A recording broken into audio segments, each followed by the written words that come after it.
Never before seen footage of UFO sightings this year are being shown at a conference in Pontefract. Tell me about this footage and why you think it's important. Well, this extraordinary incident took place in Kumburgaz in Istanbul. It's a compound in Kumburgaz, and it was witnessed by many people who live in the compound, and it was filmed by the security guard for almost 3 hours within the period of time, like 2.5 to 3 months. And the footages are so interesting and so amazing because we don't just see the lights in the sky, we see in the close-up the outline of the object. Very clearly, the structure of the object is so clear. And also, in June 12 dated footage, the UFO puts a show and it turns its lights back and forth again from one side to another. This is amazing footage. And it's been analyzed, the whole footage has been analyzed from our scientific board for 2.5 weeks. It went frame by frame, went pixel by pixel, and this is 100% genuine footage.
On the internet, there is a video from 2008.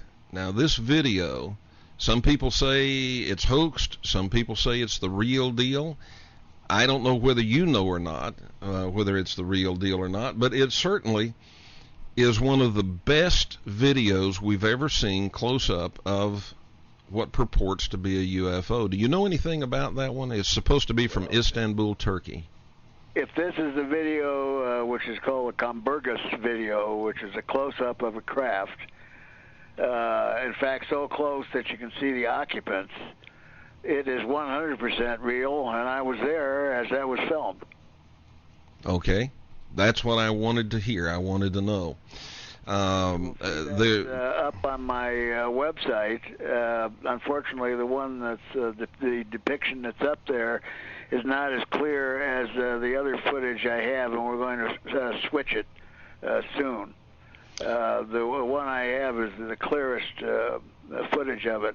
Also, I think the audience would like to know that footage was taken by the Cirrus UFO organization to a university in Istanbul, and their optical physicists went over that with a fine-tooth comb, and it was on all the major television broadcasts in Turkey that that was the real McCoy. There was no faking. There was no trickery of the camera. There was not an aberration.